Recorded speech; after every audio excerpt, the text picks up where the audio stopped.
If you plan on voting in person, officials recommend that you wear a mask, sanitize your hands, and practice social distancing. For the 2020 election special, I'm Dy'Min Cannon. From the Star Metro bus drivers to the daily bus riders, the company is ensuring that both parties are staying safe. In Tallahassee, I'm Dy'Min Cannon for FAMU News 20. Now the real question is, will the restaurant industry ever recover from this pandemic? For FAMU TV 20, I'm Dy'Min Cannon. Social media sites such as Instagram have added new features to ensure that voters are taking advantage of this upcoming presidential election.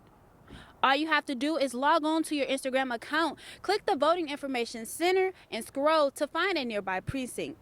In Tallahassee, I'm Dy'Min Cannon for FAMU News 20.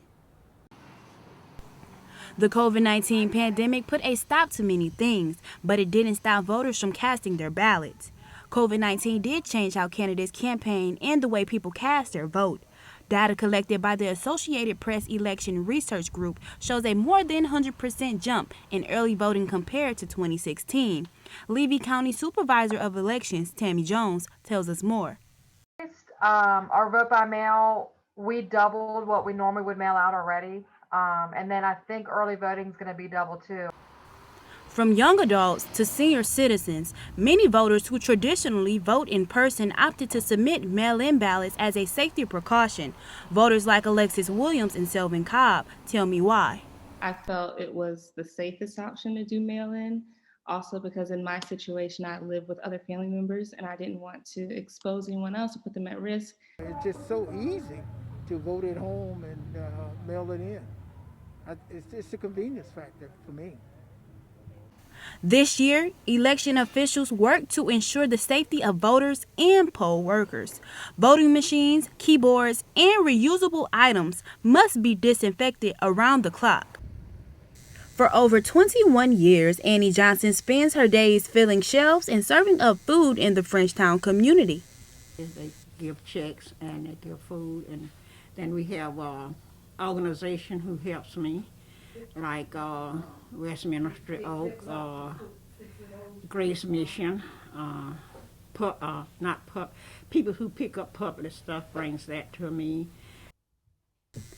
Johnson owns Project Annie Incorporated, a food pantry dedicated to helping area families. From canned goods, hot plates, clothing, into toiletry items, this business distributes it all.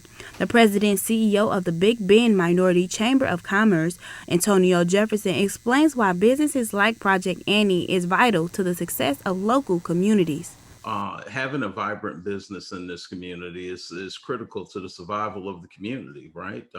Because minority businesses hire minorities, and the greatest level of job creation happens in small business.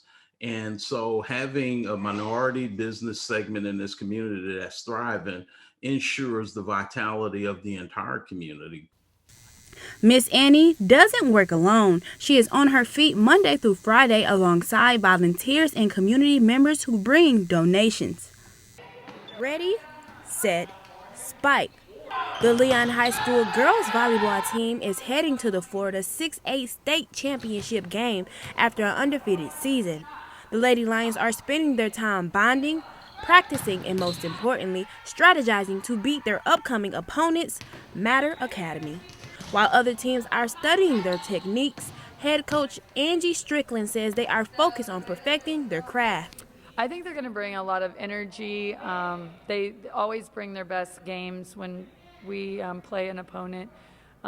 Most of them know the history of our program, so we are going to be prepared for that with tough practices. With 4 Final Four appearances and 2 state championship titles within the last decade, the Lady Lions are facing a lot of pressure. The team is buckling down and detaching from extracurricular activities to ensure they are staying focused.